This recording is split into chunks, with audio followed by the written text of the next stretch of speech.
Hello, my name is David Sohn. I am an orthopedic surgeon specializing in sports medicine and shoulder reconstruction. I am a professor of orthopedic surgery at the University of Toledo Medical Center and the chief of the shoulder and sports medicine division. The following are going to be a series of instructional videos. These are primarily aimed at my patients, just explaining what the procedures are, what the conditions they have are, as well as the post-operative requirements. If you want to just watch it, just to kind of learn something on Chalk Talk orthopedics, feel free, and thanks for visiting. And if you have any requests for any additional videos, please let me know.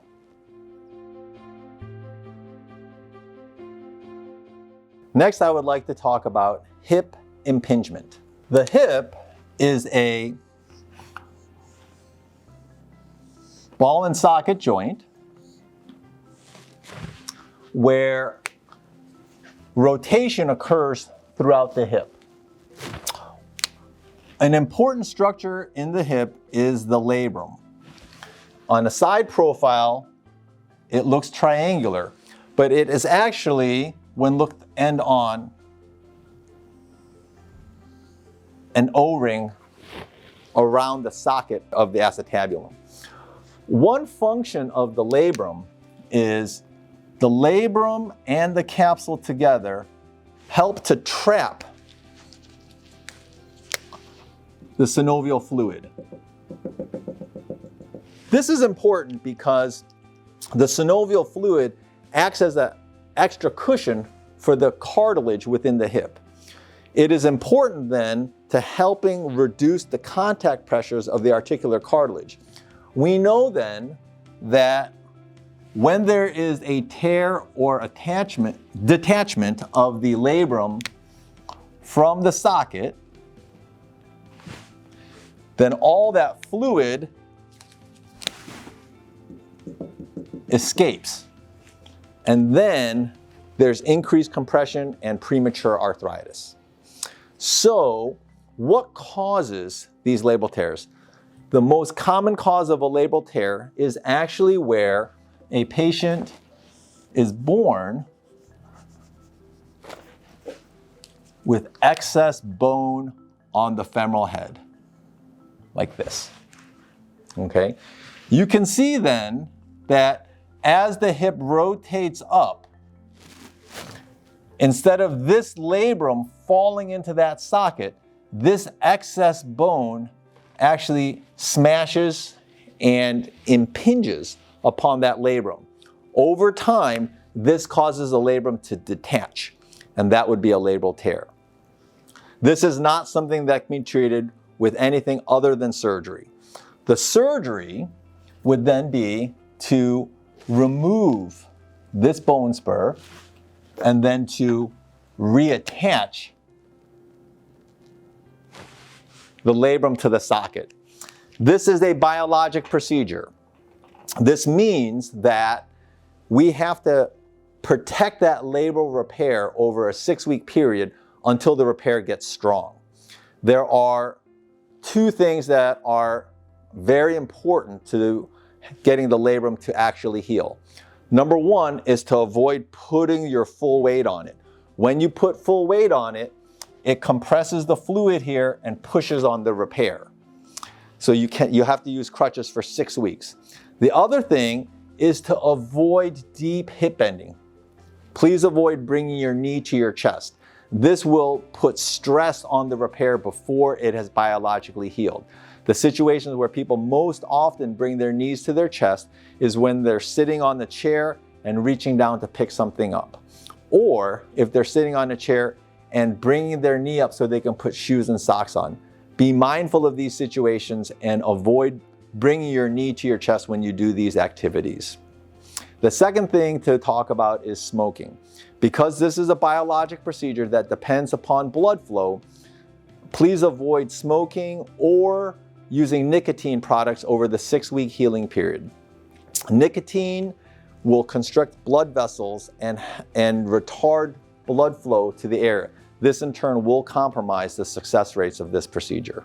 The other thing to know about this procedure is, as a biologic procedure, there is a chance that this bone spur can regrow. This is this can be prevented in one of two ways. Number one, we can use radiation. Nobody likes radiation, however. The alternative to that would be to use a very powerful anti-inflammatory called indomethacin. Indomethacin is kind of like the big brother of Motrin. It's very powerful. It may cause some stomach upset, however. I do think on the whole, though, it is preferable to radiation. Because it's related to Motrin and other non-steroidal anti-inflammatories, while you're on the indomethacin, which you need to take whether or not you're having any pain, it's to prevent recurrence, and we only do it for 2 weeks. While you're taking indomethacin, please avoid any other anti-inflammatory products.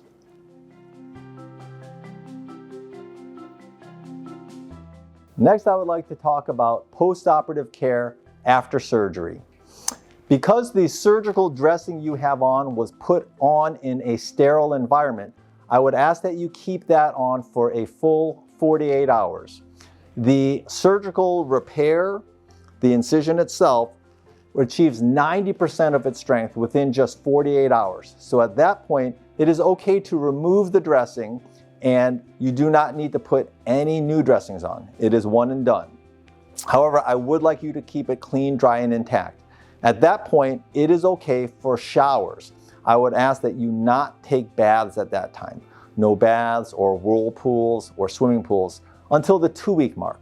Once we're at 2 weeks, the surgical incision has reached 95% of its strength, and at that point, it would be okay to soak in a bath or a whirlpool situation. I would also just like to say one thing on how much time to be taking off for work. It really depends on your job descriptions.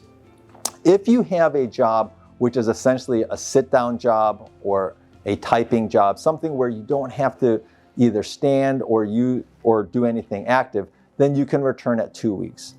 If you have a job where you do have to walk around and do some minimal work, such as being a hostess at a restaurant, leading people here or there, but not really having to carry anything heavy, then you can return at 6 weeks.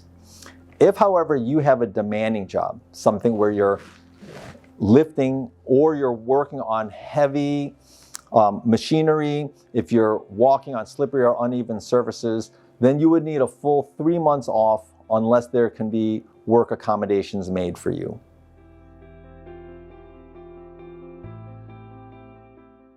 We will be seeing you at 3 different time intervals. First, at the 2-week mark. This is mostly for a wound check and to remove sutures, if any. At that point, we typically will order some physical therapy. I would like to see you again at the 6-week mark. This is the point at which I will assess whether you need additional physical therapy or not. Finally, I would like to see you at the 12-week mark. This is typically the final visit, unless there are some lingering strength or motion issues that need further treatment. These are the time points where we can also refill any narcotic pain medications at the 2-week, 6-week, and 12-week marks. One note about postoperative pain medication. The state of Ohio has a law that medications can only be prescribed by one physician and only one pharmacy can be used to fill out those pain medications. This applies only to controlled substances, not to non-controlled substances such as Motrin or Tylenol. When we talk about pain medications, different medications have different mechanisms of action. So I like to use what's called multimodal anesthesia. This means we use medications that have 3 different mechanisms of action, and they can then synergize. When there's pain, I'll just draw, for example, a muscle here, a muscle that's in pain. The way it works is these will release prostaglandins to your nerves. This is a nerve. And then pain stimulus will travel between one nerve to another nerve. And ultimately, that reaches your brain, and your brain then interprets this as pain. This connection here is called a mu receptor.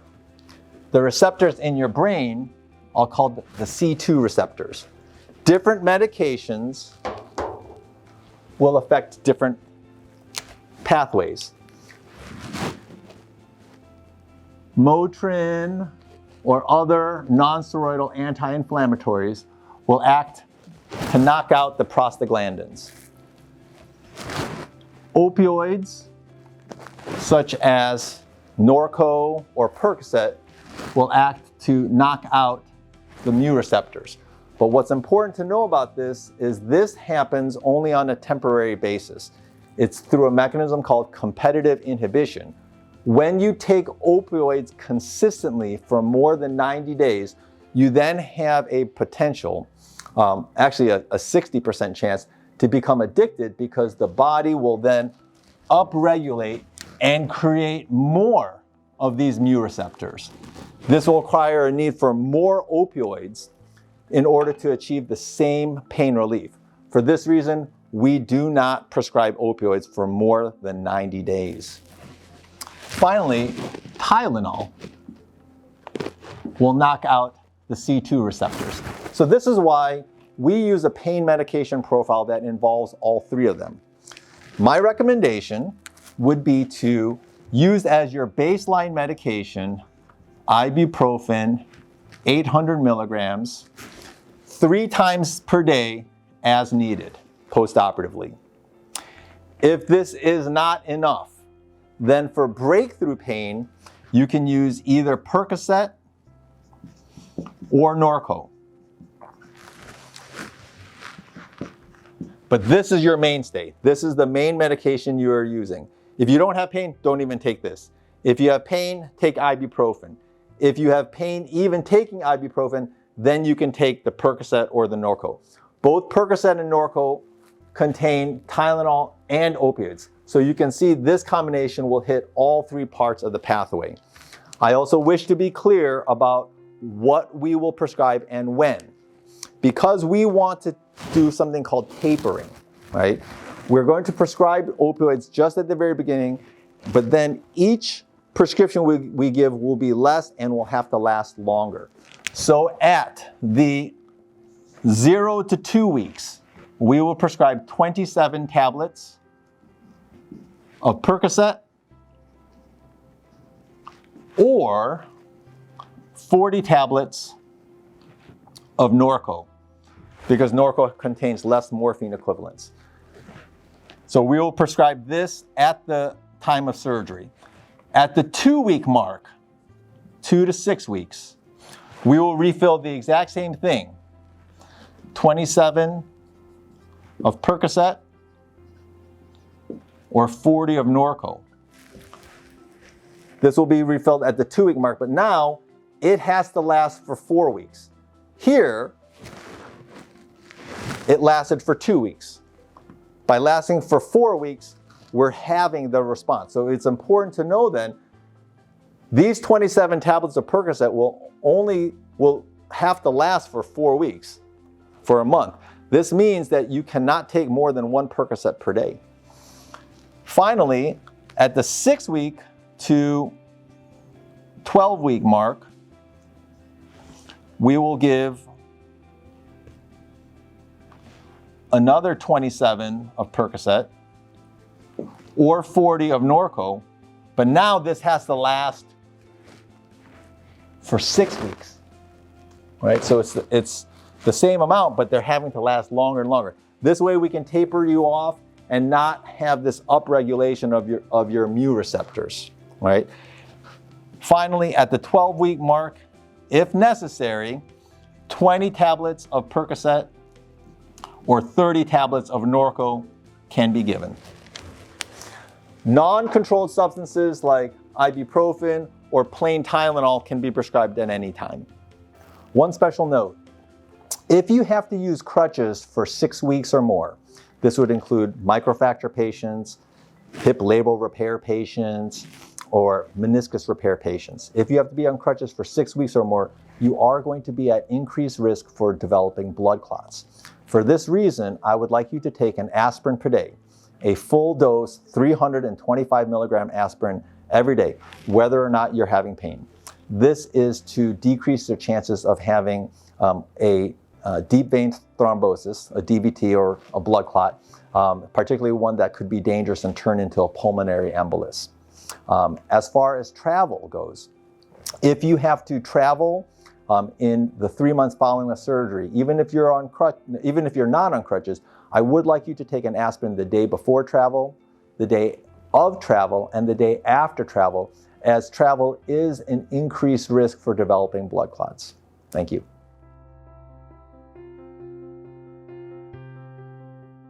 Well, thank you so much for watching. I hope these videos were helpful.